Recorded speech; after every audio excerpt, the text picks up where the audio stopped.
काल की कायनात में वेलकम।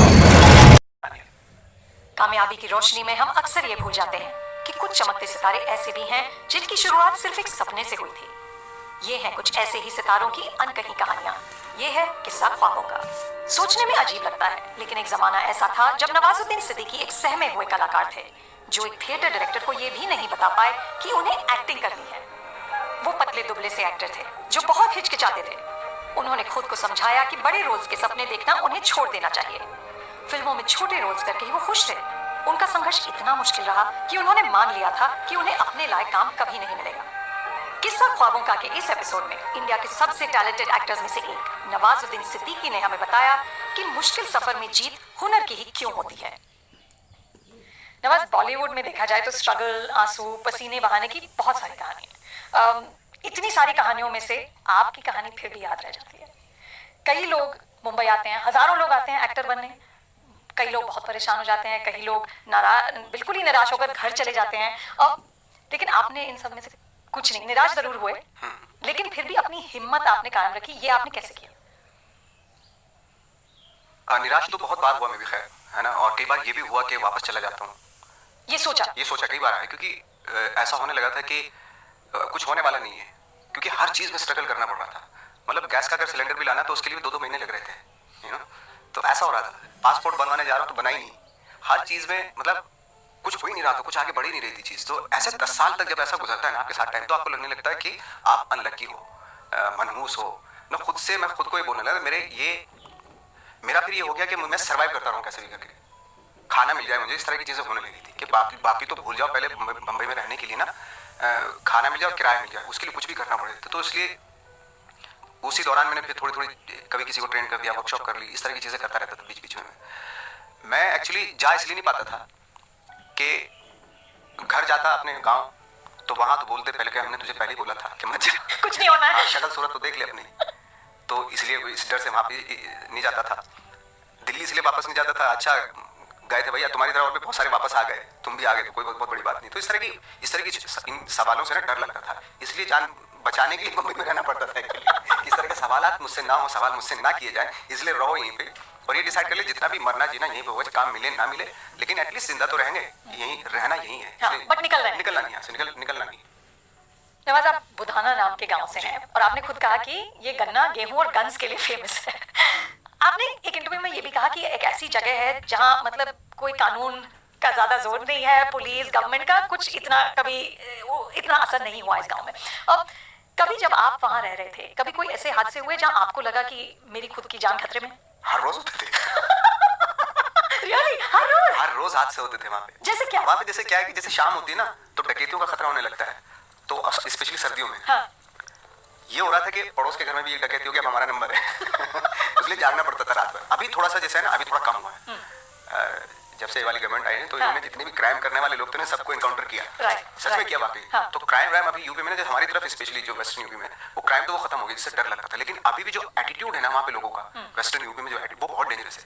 अभी जैसे अभी गया था मैं 10-12 दिन पहले गया था मैं वहाँ पे। थोड़े मैं जाता नहीं डर के मारे, इसलिए पता चला चलते हुए किसी ने थप्पड़ मार दिया। क्यों मारेंगे? थप्पड़ मार सकते हैं क्योंकि इसलिए उनको न्यूज में आना है कि नवाज के थप्पड़ मार दे, न्यूज में जाएगी। तो फिर आप बॉडीगार्ड्स लेके गांव जाते हैं? नहीं, वहां तो नहीं लेके जाता मैं। वहां तो मेरे बहुत सारे दोस्त भाई इतने सारे हैं, तो उनके चारों तरफ घिरा रहता हूँ। नहीं तो बाहर मैं नहीं निकलता हूँ, डर के मारे नहीं निकलता हूँ। लेकिन आप जाते हैं? हाँ, मैं जाता हूँ, ऑफकोर्स 1 साल के बाद जाता हूँ भले, लेकिन जाता हूँ। मैं अपने घर में रहता हूँ या खेतों पे जाता हूँ। खेत में जाता हूँ, वहाँ किसी को पता नहीं होता कि मैं वहाँ हूँ, तो ऐसा होता है। लेकिन अब क्राइम थोड़ा कम हो गया। जब आप बड़े हो रहे थे तो तब क्या माहौल था? एक्चुअली वहाँ की सबसे बड़ी प्रॉब्लम है एटीट्यूड की, जो मैं भी बता रहा था आपको। फॉर एग्जाम्पल, जैसे आप सड़क पे गाड़ी जा रही है ना, सामने दूसरी गाड़ी आ रही है, वो साइड नहीं देगा, चाहे आप अपनी साइड चलो, वो बीच में चल रहा है। अब उसको बोल नहीं सकते, अगर बोल दिया ना तो उतर के पहले 2-3 देगा वो, उसके बाद बात करेगा। मतलब सब टफ गाइज हैं। टफ है, मतलब भयंकर वो है, मतलब एटीट्यूड है। तो वो जो है ना, वो इसलिए आज भी वहां पे ना वो जैसे पहले थे ना 25 साल पहले, आज भी वैसे ही है, वहां पे कुछ बदला नहीं है।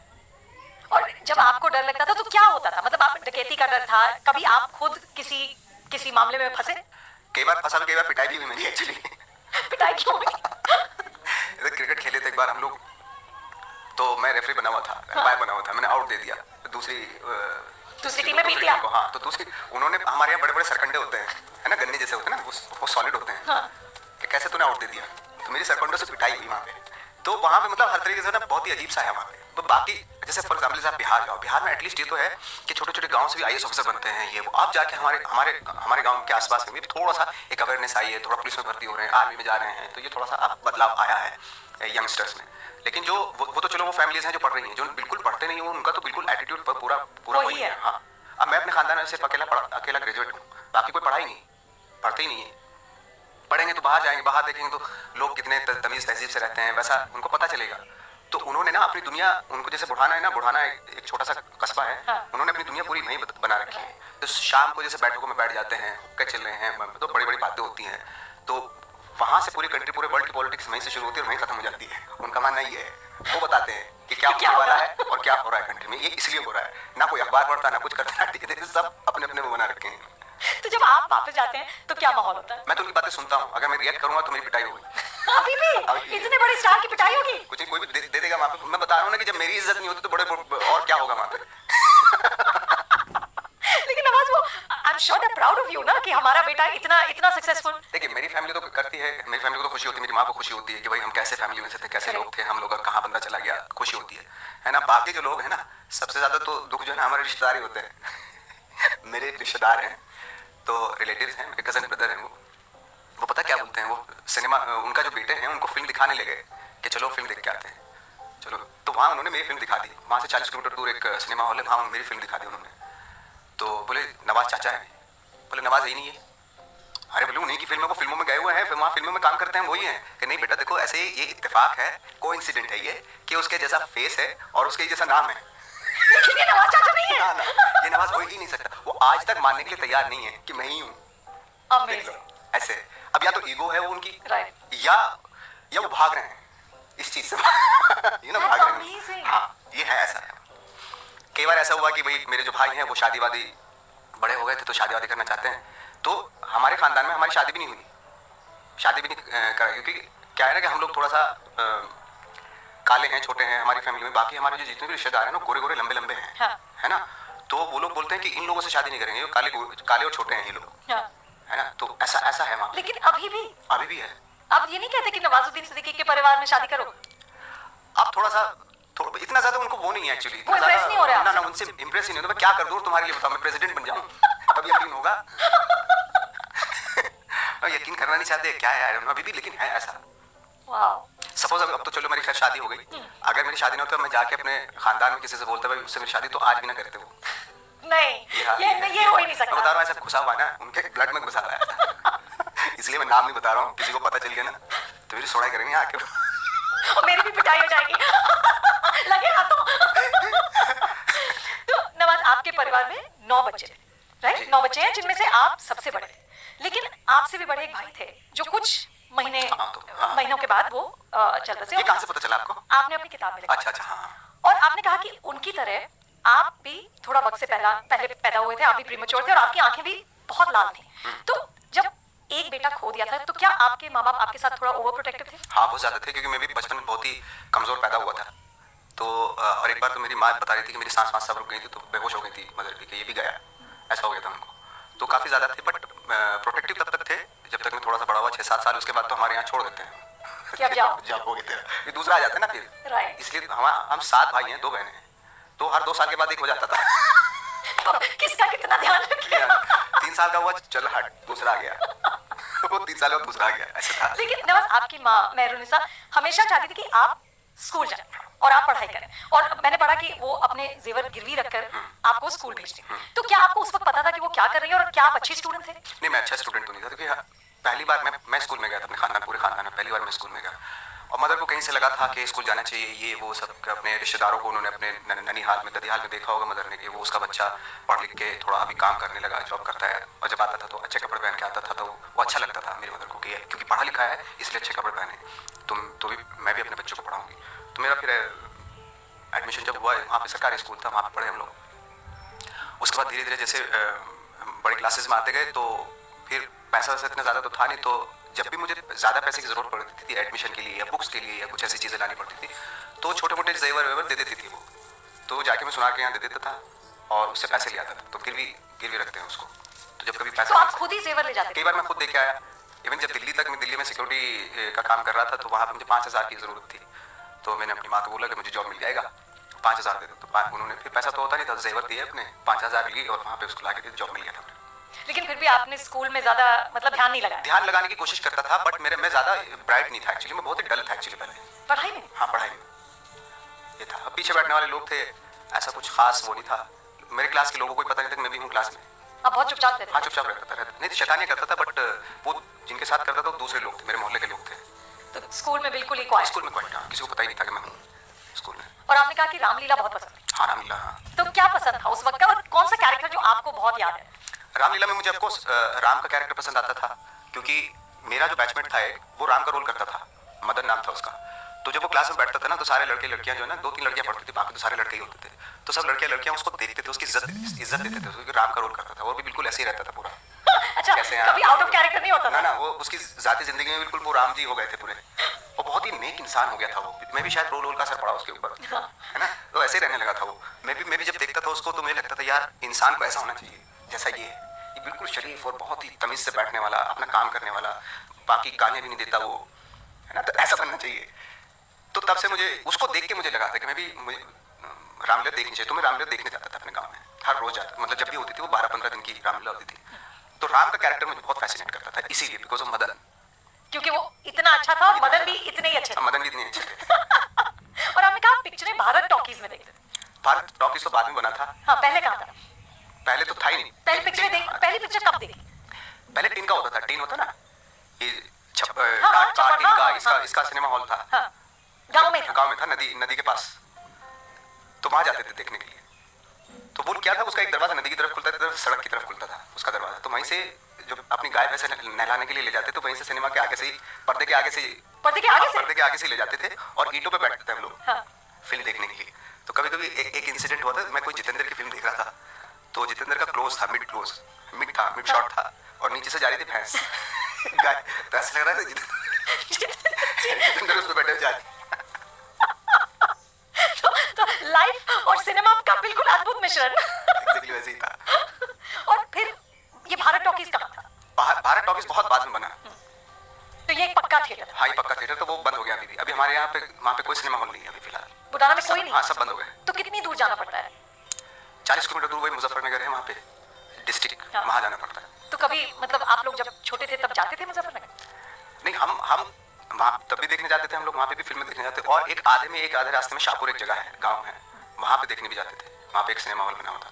तो किस टाइप की फिल्में देखते थे? वही लड़ाई मारधाड़, खून खराबा टाइप की फिल्में, खून का बदला। महेंद्र संधू थे एक एक्टर, उनकी फिल्में ज्यादा चलती थी। शत्रुघ्न सिन्हा, महेंद्र संधू, इनकी फिल्में चलती थी। वो खून का बदला, खून और ये वो सारी इस तरह की फिल्में देखते थे। या दादा कोडके की फिल्म आती थी, वो सारी देखते थे। लेकिन उस वक्त नवाज एक्टिंग का कोई ख्याल ही नहीं था?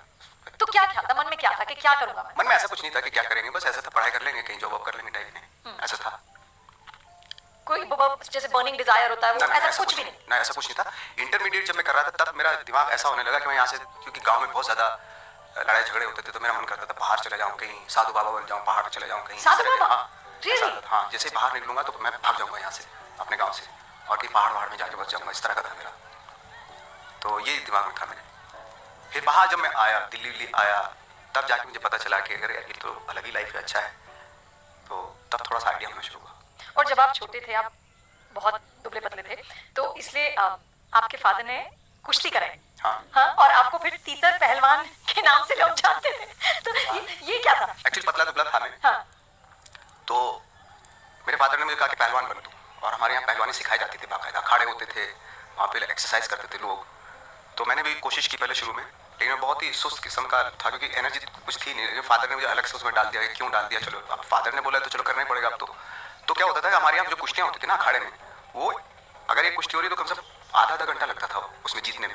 या तो वो जीतेगा या वो जीतेगा, तो आधा घंटा, एक घंटा कुश्तियाँ चलती थी। मैं जब जाता था, मैं 1 मिनट में मुझे जीत कर देते थे। तो ये होता था। फिर तो इसलिए तीतर पहलवान बन गए? हाँ, तीतर पहलवान मतलब ऐसा पतला दुबला सा तीतर, और तीतर की तरह लगता था मैं, ऐसा बोलते थे मुझे वहाँ पे कि तीतर पहलवान 2 मिनट में हो जाएगा इसका काम, हटाओ इसको। तो फिर लोगों ने वो करना शुरू कर दिया, इसकी बस का नहीं है, इसको हटाओ यहाँ से। तो वहाँ से मुझे हटाया गया कि तेरे बस का नहीं है सब सीखना भी ना, तू कमजोर आदमी है। तो वो हटा दिया मुझे। तो कुछ दिल विल टूटा कि आपने कहा कि क्या फर्क पड़ा? हाँ, दिल तो टूटा ऑफ कोर्स, क्योंकि मैं चाहता था कि दूध भी पीता था, वहाँ पे दूध, कोशिश की? हाँ, घी दूध ये सब दिया जाता था मुझे, लेकिन वो किसी काम ही नहीं आप पतले के पतले ही रहे। कहीं पे कुछ लगा ही नहीं मुझे एक्चुअली। और मैंने पढ़ा कि जब आप 12 साल के थे तो आपने केमिस्ट की दुकान में भी काम किया, वहां से क्या सीखा? वहां से मेरे को थोड़ा सा ना गुस्सा आना शुरू हुआ था पहली बार, और डिप्रेशन भी आया पहली बार मुझे वहाँ पे मेडिकल स्टोर पे जो हमारे रिश्तेदार थे उनका था वो, तो जब कोई ग्राहक आता था ना, वो दवाई लेता था, तो जैसे पाँच छः दवाई, कोई सिरप ले ली, कोई टैबलेट ले ली, तो वो जो मेरे चाचा थे वो बोलते थे, हाँ भाई बता ये 65 और 35 कितने हुए? अब मैं हिसाब लगाता था, 65 पागल के पढ़ रहा है यार, तो 10th क्लास में तेरे को हिसाब भी नहीं आता, ये वो इस तरह के मेरे को वो करते थे वो, तो मैं बहुत रूडली बात करते। हाँ, हिसाब लगवाते थे मेरे कि लाइक जैसे 25 और 45 कितने हुए, या 26 या 35 कितने हुए, जल्दी बता जल्दी बता जल्दी बता, ऐसे पूछते, तो मेरे से जवाब नहीं दिया जाता, तो मुझे लगता था कि यार बहुत ही, मैं ना तो फिजिकली करेक्ट हूँ, ना मैं ना हिसाब किताब, ना दिमाग है मेरे पास में, तो डिप्रेशन आना शुरू हो गया था मुझे इस तरह। तो वहीं से सीखा कि यार निकलो यहाँ से, दफा हो जाओ यहाँ से किसी तरीके से। उस वक्त पहली बार सोच में आया, हाँ, कि मेरी कमजोरियों का गाँव वालों को भी ना बताना दें मेरे चाचा जो हैं। हाँ, तो इसलिए ख्याल आया कि निकलना चाहिए क्योंकि no one should find out. हाँ, कि मेरी वीकनेस पता ना चल जाए इनको। हाँ, तो उससे पहले मैं यहाँ से निकल लो यहाँ से। हाँ, कितनी देर काम किया केमिस्ट की दुकान में? हमारे यहाँ जब स्कूल की छुट्टी होती थी, समर हॉलीडेज, हाँ, हॉलीडेज में करता था काम। तो काफी साल किया? हाँ, काफी 3-4 साल काम किया। अच्छा, आपने ये भी कहा कि कभी कभी आपकी माँ इतनी गुस्सा हो जाती थी कि वो जो भी हाथ में आता था उठा के आपको मारती थी, तो आप ये क्या करते थे? इतना गुस्सा क्यों आता था? एक्चुअली खेल नहीं देती थी हम लोगों को, वो स्ट्रिक्ट थी। हाँ, बहुत ज्यादा। पतंग उड़ा रहा हूँ वो खेलने नहीं देती थी। हमारे यहाँ 2-4 ही गेम होते थे, गिल्ली डंडा है, कंचे, पतंग। क्रिकेट तो जब अब कॉलेज में जाना शुरू किया, क्रिकेट तब खेलना शुरू किया हम लोगों ने, वो भी नहीं खेलने देती थी, तो खेल से रोकती थी, और मैं लेट आता था शाम से, हाँ 7-8 बजे के आसपास आता, 7-8 बजे हमारे यहाँ सब सो जाते हैं, तब आता था, तो वो गुस्सा होती थी बहुत ज़्यादा कि पढ़ाई कर, खेलता क्यों है, ये वो सब। तब इतना तो पता नहीं था, अभी मेरी बच्ची खेलती है तो मैं तो खेलने देता हूँ उसको, खेलो यार, इसमें भी करियर है। तो एक्टिंग की तरफ ये झुकाव कब शुरू हुआ, कैसे शुरू हुआ? एक्टिंग का ये था कि ग्रेजुएशन करने के बाद जब मैं ऐसे ही आवारा घूम रहा था ना, तो मैं सोचा क्या करूँ, कुछ समझ में नहीं आ रहा। 2-3 जॉब भी किए मैंने, तो मेरे कुछ समझ में नहीं आता क्या करना चाहिए। केमिस्ट का जब मैं यहाँ पे बड़ौदा में था, तो मैं केमिस्ट था एक पेट्रोकेमिकल फैक्ट्री में, तो वहाँ पे लैब में मैं कुछ कर रहा था, टाइट्रेशन वगैरह कर रहा था। जब क्रूड ऑयल आता है उसको मैं वो करना पड़ता है, उसके टेस्ट करने, फिजिकल और केमिकल और इलेक्ट्रिकल टेस्ट कर रहा था। तो मैं जब काफ़ी टाइम हो गया तो मुझे ना मुझसे बोर होने लगा बहुत, कि यार ये सब ये मेरे बस का नहीं है, बहुत ही रूटीन वाला ये मैं कर नहीं सकता है। तो उसी दौरान एक मेरा कोई दोस्त था, तो उसने मुझे थिएटर वेटर दिखाया वहाँ पे। मेरे दिमाग में एक्चुअली इंटरमीडिएट के बाद ही शुरू हो गया कि मैं कुछ और करना चाहता हूँ, बट मुझे उसका वर्ड नहीं मिल रहा था, उसका विजुअल नहीं मिल रहा था कि एक्चुअली मैं क्या करना चाहता हूँ। तो जैसे अखबारों में मैं कोई अखबार पढ़ा हुआ सड़क पे उठा के उसको चेक करता रहता था, कुछ ऐसी चीज़ हो जिससे मुझे पता चले कि ये कर सकता हूँ, कुछ एड्रेस हो कहीं का या क्या, कुछ तो होना चाहिए। जब मुझे थिएटर दिखाया बंदे ने, तो मुझे लगा कि यार ये करेक्ट है, ये करना चाहिए, ये बहुत बढ़िया है। लेकिन थिएटर में एक्टिंग करनी चाहिए, डायरेक्शन उसमें कोई एक्टिंग करनी चाहिए। बट क्योंकि मैं ऑलरेडी इतना मैं किसी के सामने बोल ही नहीं पाता था एक्चुअली। ग्रेजुएशन करने के बाद भी मेरी हिम्मत नहीं होती थी किसी के सामने में। जब मैं बड़ौदा में था, कोई डायरेक्ट करने वाला था, उसके सामने मेरी हिम्मत नहीं थी कि मैं आपके प्ले में काम करना चाहता हूँ, कैसा भी काम, मुझे चाय वाय झाड़ू वाड़ू देना है, सफाई करना, एक्टर्स के लिए सामान प्रिपेयर, प्रॉपर्टीज प्रिपेयर करना, ये सब मैं करूँ, ये भी मेरे से हिम्मत नहीं होती थी। तो मैं अपने दोस्त को बोलता था, इसके डायरेक्टर को बोलना कि मैं भी काम करना चाहता हूँ। तो उसने बोला कि सर ये भी काम करना चाहता है थिएटर में आपके प्ले में। तो उसने बोला, तो फिर डायरेक्टर ने बोला, तो तेरे अंदर हिम्मत नहीं है कि तू खुद बोल, इससे क्यों बुलवा रहा है? तो बोले हाँ सर मैं काम करना चाहता। तो इस तरह की मेरे पता नहीं क्या था, बहुत झिझक थी। हाँ, बहुत झिझक थी मुझे, मैं से बोला ही नहीं जाता था, अटक के बोलता था मैं पहले बहुत। In your head you decided कि एक्टिंग करनी है। बट मुझे ये नहीं पता था कैसे होगा क्या होगा, बट मैं लग गया, बैक स्टेज में काम करने लगा मैं। तो फिर एक प्ले में मैंने एक डायलॉग बोला, फिर दूसरा प्ले हुआ, उसमें 2 डायलॉग मिले, फिर ऐसे शुरू हुआ। फिर मैं लखनऊ गया, वहाँ पे शुरुआत की थिएटर की, वहाँ किया कुछ, फिर NSD में आ गया, नेशनल स्कूल ड्रामा में आ गया, वहाँ पे थोड़ा सा कॉन्फिडेंस आना शुरू हुआ मेरे अंदर फर्स्ट टाइम। तो लेकिन जब आपने माँ बाप से कहा कि मुझे एक्टिंग करनी है, उनका फर्स्ट रिएक्शन क्या था? उनका तो कुछ भी कर, ऐसा कुछ नहीं था, नहीं ऐसा कुछ नहीं था कि भाई एक्टिंग, क्योंकि वहाँ पे तो ऐसा है कि कुछ भी करो अच्छा ही है ना बच्चे के लिए, वो चॉइस है, एनीथिंग इज बेटर, बस आवारा मत घूमो, कोई क्राइम मत करो, कुछ ऐसा मत बनो, है ना, किसी को मारो मत, वही बहुत है। उसके अलावा कुछ भी करो। तो उन्होंने कभी मतलब मना नहीं किया, उन्होंने कभी रोका नहीं? उनको पता ही नहीं था थिएटर क्या होता है, मना क्या करेंगे वो पूछ लेते थे क्या काम कर रहा है, मैंने थिएटर कर रहा हूँ, उससे क्या होगा, जॉब मिल जाएगा, मैंने हाँ मिल जाएगा, ये था। फिर ठीक है कर ले। आप 1996 में नेशनल स्कूल ऑफ ड्रामा से ग्रेजुएट करके आपने कई सालों स्ट्रीट थिएटर किया, तो उस वक्त नवाज मतलब रोजी रोटी कैसे चलती थी? वो स्ट्रीट प्ले से चलती थी उसी से? हाँ। You made enough money? Enough तो नहीं, बट ये था कि जैसे कोई कोई एक ग्रुप था वहाँ पे जो स्ट्रीट प्ले करवाता था हमारे से, है ना, वो मेरा दोस्त ही था, तो वो क्या करता था कि दिल्ली सरकार से कोई ग्रांट लेके आ गया, कोई कि बिजली की चोरी, उसकी अवेयरनेस बढ़ाओ, तो हम एक स्क्रिप्ट लिख लेते थे, तो उसकी जगह जगह पे जाकर उसके शोज करते थे। तो वैन होती थी हमारे पास, एक मारुति वैन होती थी, उसमें 5-6 एक्टर बैठ जाते थे, तो जगह जगह उसके शोज करते थे, एक एक दिन में 5-5-6 शो करते थे, 20-25 मिनट की स्किट होती थी, वो करते थे। कभी कोई ऑयल मार्केट में इंट्रोड्यूस हो, तब तो एडवर्टाइजमेंट तो इसी से होता था पहले, तो जैसे ब्रांड, हाँ ब्रांड को इंट्रोड्यूस करते हैं ना लोगों में, वैसे करते थे हम लोग, और वहाँ से पैसा मिल जाता था हम लोग। आप एक वक्त ऐसा भी था जब आपने चौकीदार की नौकरी की, वो कहाँ की और उस वक्त वो कितने दिनों के लिए की, और उस वक्त आपके जहन में क्या था? 1 साल तक की। पूरा 1 साल? कहाँ? दिल्ली में की? नोएडा में टॉयज फैक्ट्री थी, वहाँ पे किया था मैंने। कोई मदर से पैसा से लिए मैंने और डिपॉजिट दिया वहाँ पे। ये वो जो 5,000 देना? 5,000 डिपॉजिट वहाँ रखे और मुझे जॉब मिल गया वहाँ पे। तो शाम को मैं थिएटर भी करता था वहाँ पे, एक ग्रुप था वहाँ पे, एनएसडी से पहले की बात है। तो पूरे दिन वो करता था, सुबह से शाम के 5 बजे तक, उसके बाद मैं इधर आ जाता था, थिएटर ग्रुप में आ जाता था, वहाँ पे रिहर्सल करते थे प्लेस की, तो वो करता रहा। तो लास्ट के दिनों में वो जो ऑनर था उसने देख लिया था, मैं बैठा रहता था, क्योंकि वहाँ पे जब नोएडा था ना, ऐसा रेगिस्तान की तरह था बिल्कुल कुछ, अब तो नोएडा डेवलप नहीं हुआ था, हाँ। छोटी मोटी कोई फैक्ट्री बनी हुई है ऐसा था, तो वहाँ पे करता था। लेकिन 1 साल तक आपने इसलिए किया क्योंकि इट अलाउड यू कि मैं शाम को थिएटर कर लूंगा एंड रहने सहने का मेरा हो जाएगा, खाने पीने का, रहने का, ये सब सारा इंतजाम हो जाएगा। और दिन भर जब आप बैठते थे तो क्या सोचते थे? कहाँ पे? ये जब बिल्डिंग के सामने, टॉय फैक्ट्री के सामने जब बैठते थे, यही था कि कब निजात, कब भागूं यहाँ से, क्या ये सब था। बट वो कॉन्ट्रैक्ट साइन करवा लेते ना वो, हाँ। तो 1 साल तक करना ही था। लेकिन नवाज, एक इंसान जो बिल्कुल बोल ही नहीं सकता, to the actor you have become, ये इतना फासला कैसे तय होता है? मैं इसीलिए हर बार जो है ना, मैं यही बोलने की कोशिश करता हूँ कि ट्रेनिंग जब मेरे जैसे डल आदमी को ऐसा कर सकती है तो वो कुछ भी कर सकती है। एक्चुअली ट्रेनिंग, पैशन, एजुकेशन में बहुत दम होता है एक्चुअली, वो आपको बहुत कुछ देता है। एनएसडी में जब हम लोग गए तो वहाँ पे मैंने लिटरेचर, जब फर्स्ट टाइम मैं तो साइंस का स्टूडेंट था, जब मैंने लिटरेचर पढ़ना शुरू किया, हिस्ट्री पढ़नी शुरू की, ये जो भी वेस्टर्न लिटरेचर, रशियन लिटरेचर और इंडियन लिटरेचर, ये सब स्टोरीज, शॉर्ट स्टोरीज, नॉवेल्स, ये सब पढ़ने शुरू किया, तो मेरा धीरे धीरे इंटरनली बहुत चीज़ें चेंज हो रही थी, अनकॉन्शियसली मुझे भी पता नहीं था, लेकिन बहुत कुछ चेंज हो रहा था।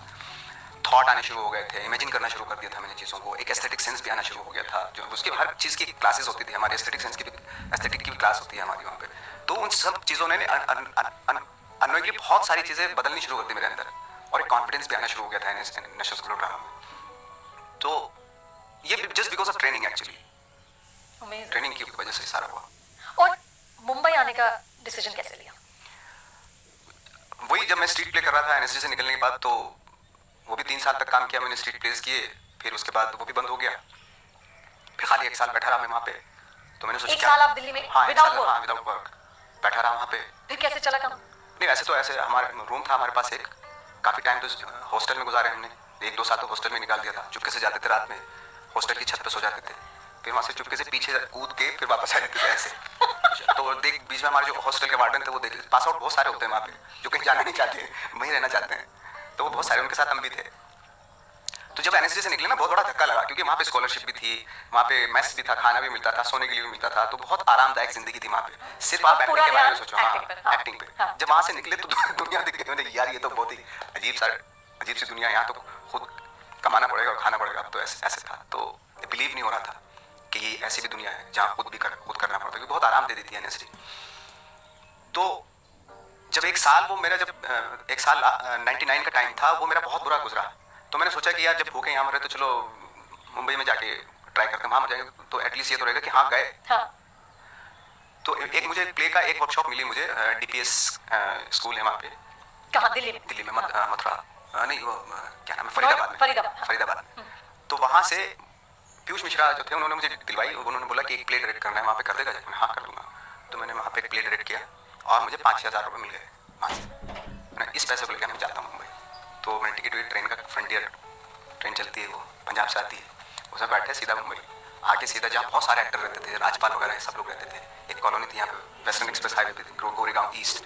वहाँ पे बहुत सारे एक्टर रहते थे उस टाइम, तो मेरे बैचमेट भी रहते थे वहाँ पे। उनके जाके रात को दरवाज़ा खटखटाया तो उन्होंने देखा तू भी आ गया, हाँ मैं भी आ गया। तो 4-5 लोग, इतना सा रूम था छोटा सा, उसमें 3 ऑलरेडी थे, चौथा मैं। तो पहले एडवांस देना पड़ेगा भाई, यहाँ पे तो पैसा। मैंने भाई 5,000 है मेरे पास, ये ले लो। तो मैंने उनको दे दिया एडवांस। तो काम चला 6-7 महीने तक। वो ये तो रहने का एडवांस हुआ, फिर खाना कैसे खाया? खाना तो खाने का भी दे देते थे, जो अब खाएंगे बोल के जो खिलाओगे जो बनाओगे उसमें से खा लेंगे थोड़ा बहुत, ऐसा था। तो वही वहीं से शुरू हो गया। तो 6 महीने निकल गए। 6 महीने निकल गए। फिर 6 महीने काम तो नहीं मिला 6 महीने तक, बट उन्होंने बोल दिया कि अब तेरा टाइम खत्म, कहीं और देख। तो बैग लेके मैंने लिया, मैंने नीचे आया, नीचे आके देख कहाँ जाऊँगा मैं, ऐसा हुआ। तो मेरे बराबर नीचे ग्राउंड फ्लोर पे मेरा एक सीनियर रहता था NSD का। तो मैंने उसको बोला, मैंने दादा बोलते हैं हम अपने सीनियर को, दादा मेरे पास पैसा तो है नहीं, किराया दे नहीं सकता, आप अकेले रहते हो रूम में। उसका काम, वो TV सीरियल कर रहा था तब। आप अकेले रहते हो तो मैं आपके साथ एडजस्ट कर सकता हूँ, शेयर कर सकता हूँ आपके साथ रूम। बोले हाँ कर ले, लेकिन एक शर्त है। मैं क्या? खाना बनाना पड़ेगा मेरे लिए। मैंने दादा बनाऊंगा, बिल्कुल बनाऊंगा। तो आप बावर्ची बन गए? 1 साल तक मैं बावर्ची बना रहा। उन्होंने बोला था मुझे कि सिर्फ तू लंच बना, बाकी हम लोग कर लेंगे। ठीक है। तो दादा सुबह ब्रेकफास्ट भी बनाने लगा मैं फिर उनके लिए। दादा ब्रेकफास्ट करते थे, चले जाते थे स्ट्रगल करने। फिर उनके लिए जब वो आएंगे उनके लिए फिर लंच भी बनाता था, फिर वो चले जाते थे, फिर आते थे, उनके लिए फिर डिनर भी तैयार करता था। मैंने 1 साल के बाद मुझे रियलाइज हुआ यार ये तो मैं कुछ और ही बन गया। एक दिन उनसे पूछा, मैं दादा ऐसा है कि मैं यहाँ स्ट्रगल करने के लिए आया था और आपने मुझे कुछ और बना दिया। तो बोले चला जा, जहाँ जानो, यहाँ तो यही करना पड़ेगा।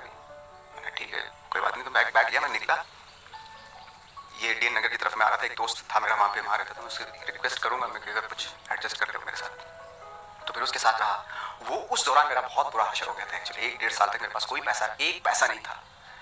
तो कभी उसके यहाँ हम लोग पता करते थे कि किसका काम चल रहा है, कौन से एक्टर का काम चल रहा है, किसके पास थोड़ा सा पैसा, थोड़ा सक्सेस है, थोड़ा सा।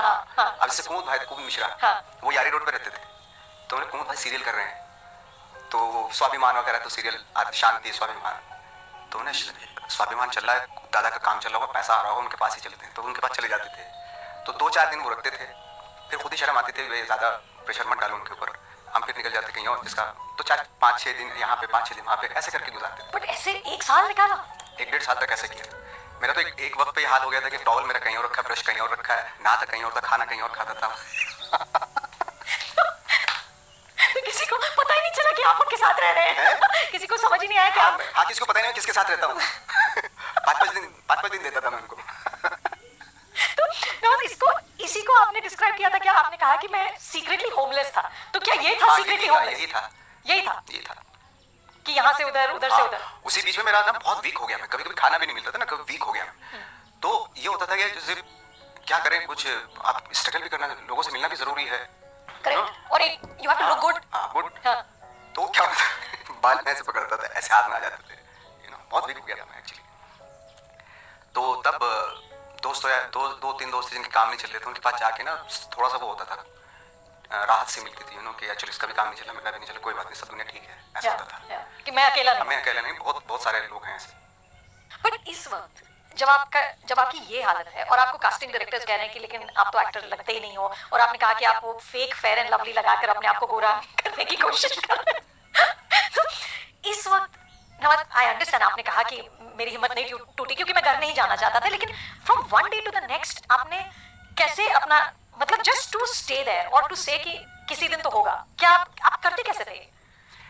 बीच में जब काफी ऐसा होता था, बीच में 2-3 महीने के बाद कोई टीवी सीरियल में बहुत सारे उस तरह के हकीकत और ये उस तरह के टीवी क्राइम वाले सीरियल आते थे, एक एपिसोड की अलग-अलग स्टोरी होती थी। वैसे उसमें एक आध काम मिल गया, 2-4 कास्टिंग डायरेक्टर थे, वो भेज देते थे कि वहाँ पे क्राउड में काम कर ले, चले पैसे तो मिलेंगे एटलीस्ट। तो इसलिए छोटे मोटे काम बीच में आ जाते थे, वो करके थोड़ा काम चल रहा था। बट मैंने यही सोच लिया था, यही रहेगी अपनी लाइफ, इससे ज़्यादा ड्रीम मत देखो, अपनी औकात है नहीं एक्चुअली, ये हो गया था।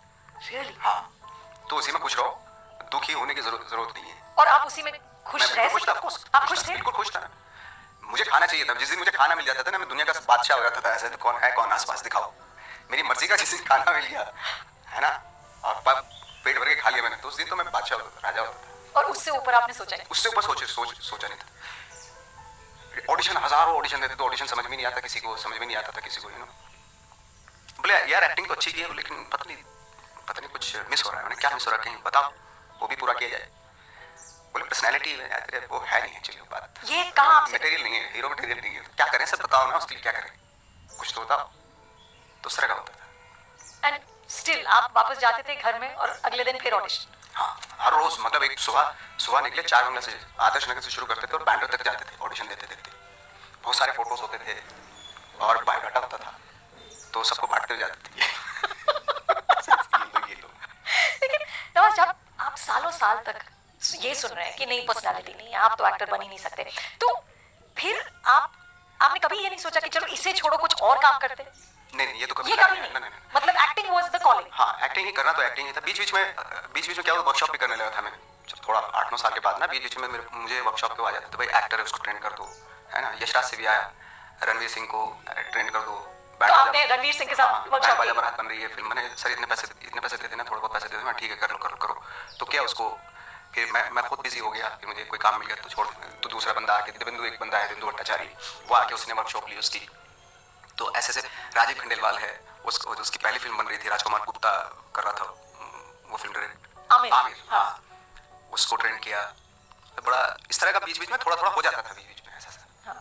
और उसी से हिम्मत बंदी रही।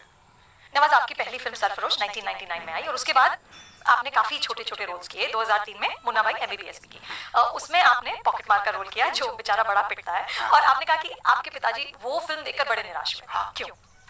एक्चुअली क्या था, उससे पहले भी 1-2 फिल्में आई थी जिसमें पिटाई हो रही थी मेरी। तो जब मैं जाता था अपने गांव में तो मेरे फादर गुस्सा हो जाते थे, क्या कर रहा है तो, क्या है ये सब। मैंने क्या हुआ, तो फिल्मों में यहाँ सब बदनाम कर रहे हैं यार मुझे। आगे बोलते आपका बच्चा पिट रहा है फिल्मों में और तुम उठा के चला आता है यहाँ पे। मैंने तो वो तो काम है, फिल्म है, तो फिल्म की बात है भाई, ऐसे रोल मत कर यार, यहाँ बेइज्जती करते हैं सब। पिटना नहीं है, फिल्मों में रोल करो, थोड़ा ये सब करो, धर्मेंद्र की तरह करो, बात है जो सबको। मैंने कहा आपको दिखता है क्या मेरे क्या मैं किसी को मार सकता हूँ, ऐसे रोल कहाँ मिलेंगे मुझे, तो यहाँ पे मत आएगा। तो ऐसे उन्होंने बोला और मुझे आगे गुस्सा, मैं आगे में गया नहीं, 3-4 साल तक मैं गया नहीं। Really? हाँ, मैंने जंपा ही नहीं मैं। तो फिर मुझे गैंग्स ऑफ वासेपुर मिली, तब मैं गया। अब क्या ख्याल है आपका? फिर क्या कहा उन्होंने? हाँ, ये होना चाहिए, ऐसा होना चाहिए। मारपीट ही करो। हाँ। मैंने पढ़ा कि एक बार था जब आपने और आपके भाई ने मिलकर एक गाड़ी भी खरीदी, एक सेकंड हैंड गाड़ी।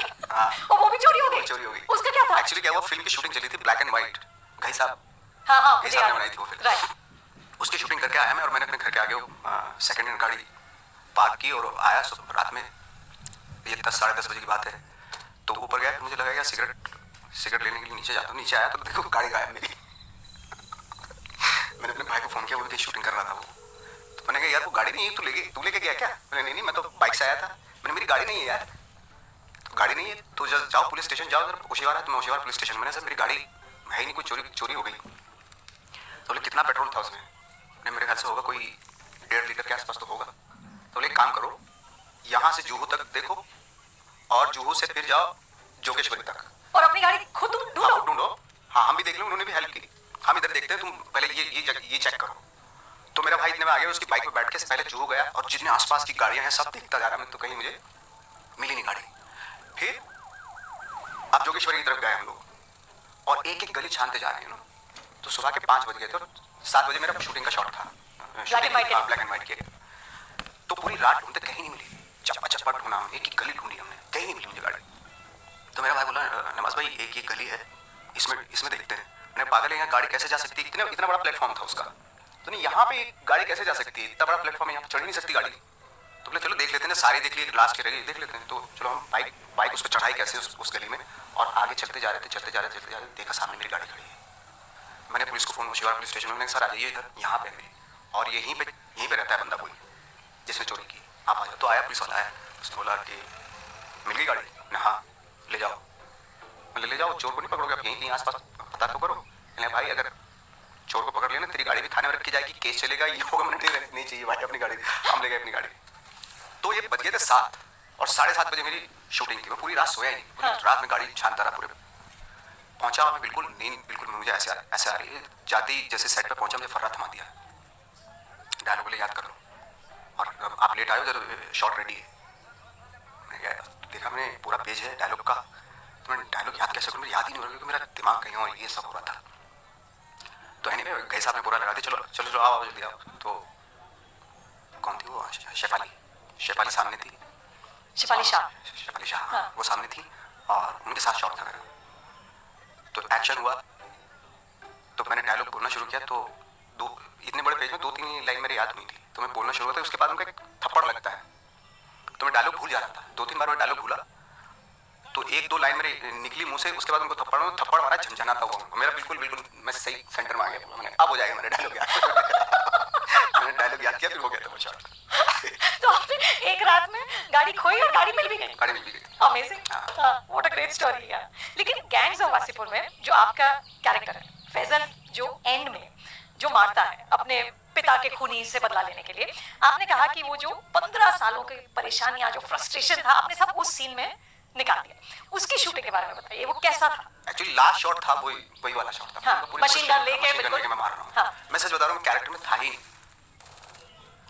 मैं सिर्फ मारे जा रहा था। मुझे खुद ब खुद इतना सेटिस्फेक्शन मिला, मैंने अब मेरा काम यार इतना स्ट्रगल हुआ, अब ये सब खत्म हो जाएगा, क्योंकि मुझे लग रहा था, मुझे यकीन सा होता जा रहा था कि रियल हो रही है चीज़ें, जो 15 साल से मेरे अपने आप को बिलीव ही नहीं था कि चीज़ें होती भी हैं, पॉसिबल हो सकती हैं चीज़ें, वो मेरे दिमाग में वो थॉट आ रहा था। और मैं वो सीन आई थिंक मेरी लाइफ का इतना खूबसूरत सीन है, और जिसमें मैं कैरेक्टर में था ही नहीं एक्चुअली। आप खुद ही प्ले कर रहे थे? मैं खुद ही आप नवाज थे? हाँ, मुझे इतनी खुशी हो रही थी ना गोली मारते हुए उसको।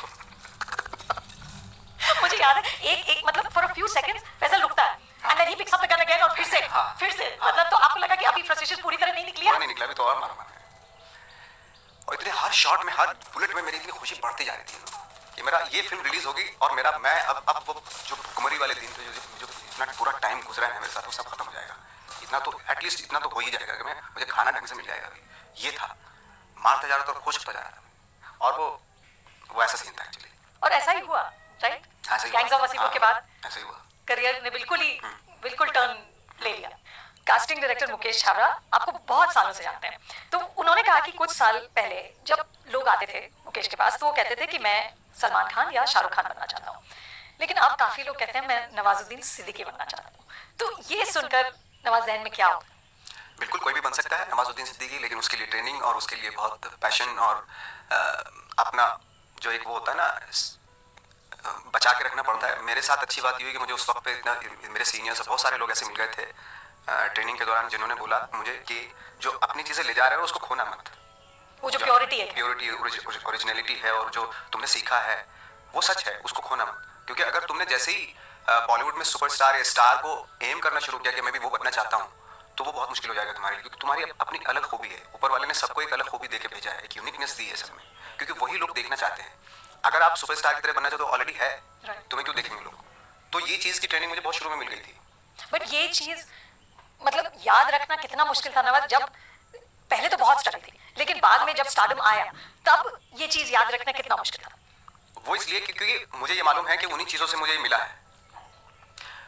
अगर यही खो दूंगा मैं, तो जिन चीज़ों की वजह से मुझे मिली हैं चीज़ें, वही खो दूंगा, फिर मेरे में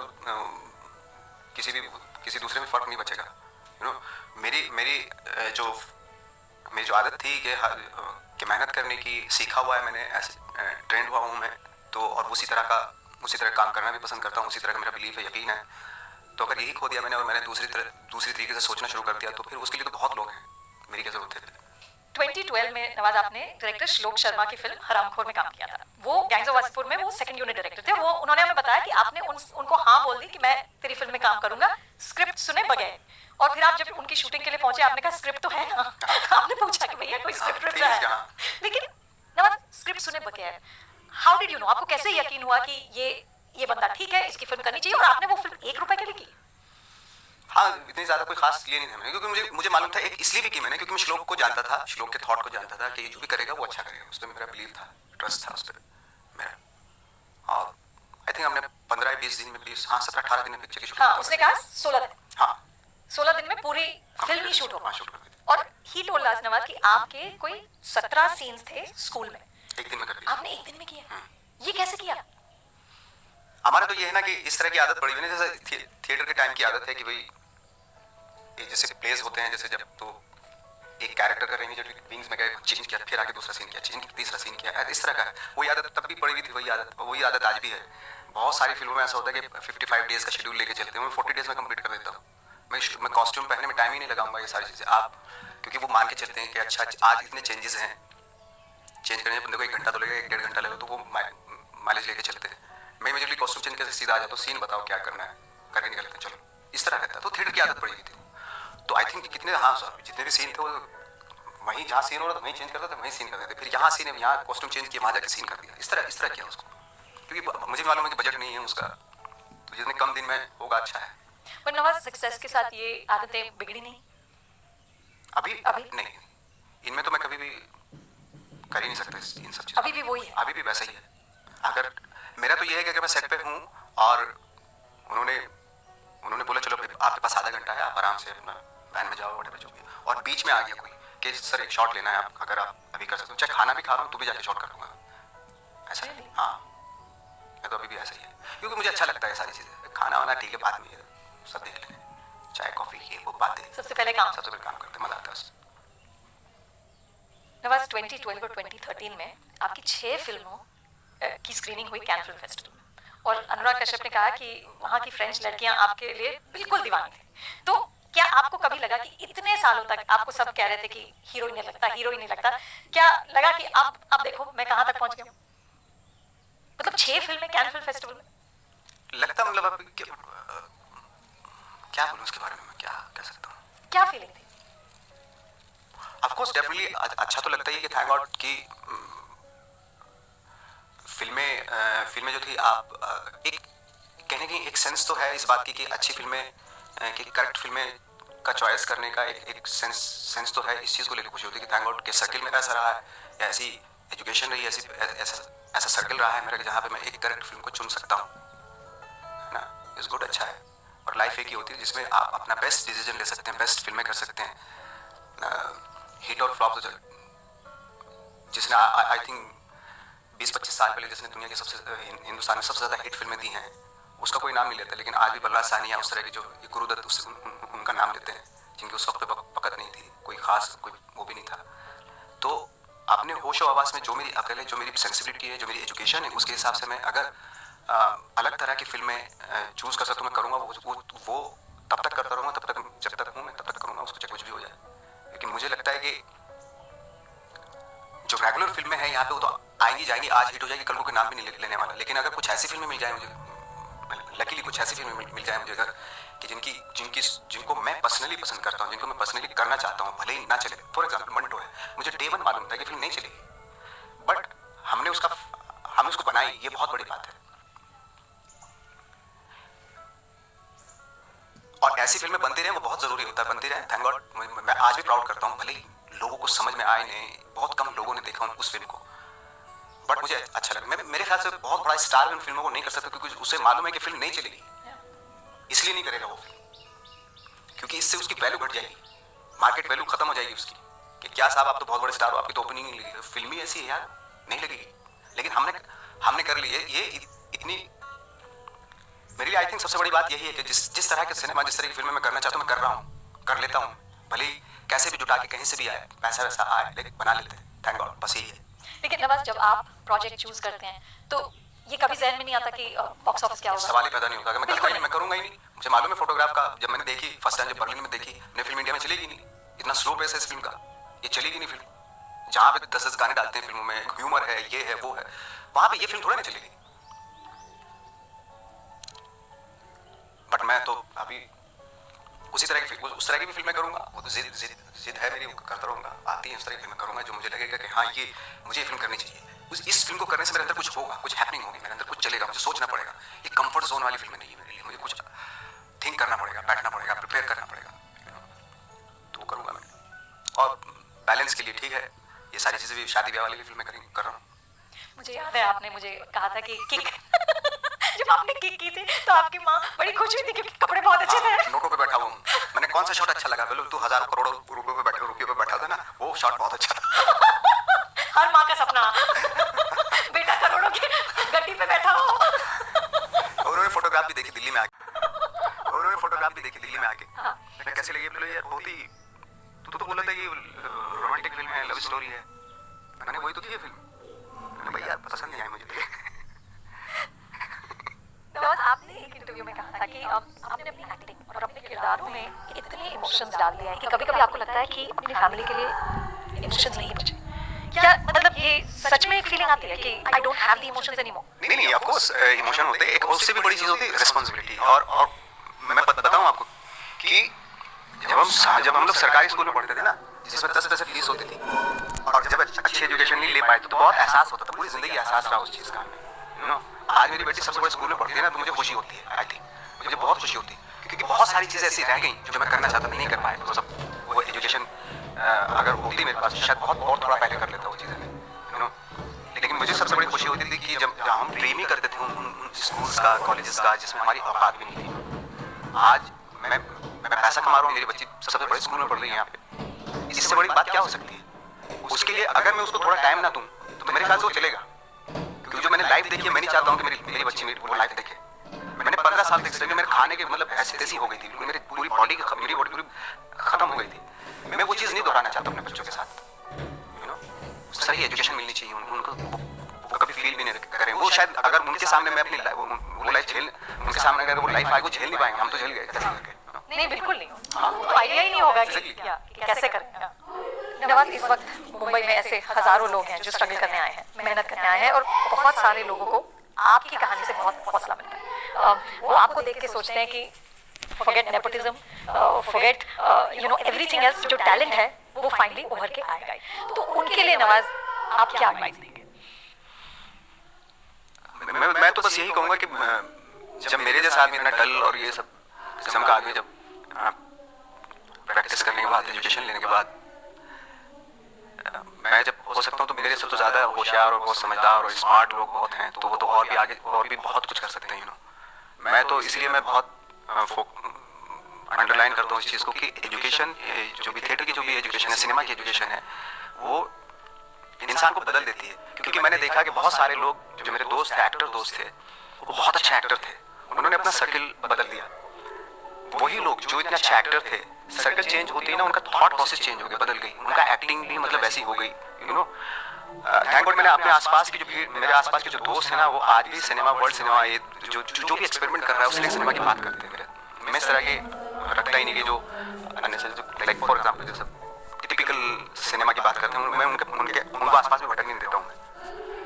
तो अगर वही एक्टर जो बहुत अच्छे एक्टर थे, उनका जो बड़ी बड़ी बातें करते थे, वाकई काबिल थे, उन्होंने सर्कल चेंज किया, थॉट प्रोसेस बदला, आज वही एक्टर इतनी पुअर एक्टिंग करते हैं। वो तो मुझे देख के ना बहुत वो होता है यार, ये सर्कल चेंज करने से या थॉट प्रोसेस चेंज करने से एक्टिंग पे भी फर्क पड़ता है। तो लेकिन ये जो आपने पहले भी बात की कि प्योरिटी रखनी चाहिए, ये प्रैक्टिकली स्पीकिंग कैसे रखो? क्योंकि पैसे तो चाहिए, रहना है, मुंबई इतनी महंगी सिटी है रहने के लिए। So how do you do it? मतलब just how do you not get corrupted? See देखिए, मैं अपनी लाइफ में, अपनी जाती जिंदगी में मैं कोई बहुत ईमानदार इंसान नहीं हूँ, है ना।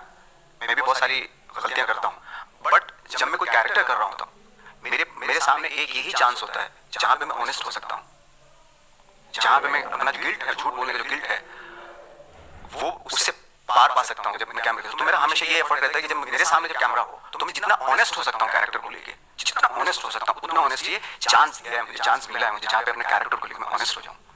तो मेरा गिल्ट जो है ना, वहीं जाके मुझे वो लगता है कि जो लाइफ में आप झूठ बोलते हो, जो करप्शन होता है, ये होता है, दुनिया भर की चीजें होती हैं, जब कैमरा आता है वहाँ पे सारी चीजें हट जानी चाहिए, पूरी ईमानदारी। हाँ, पूरी ईमानदारी के साथ होनी चाहिए। It's wonderful.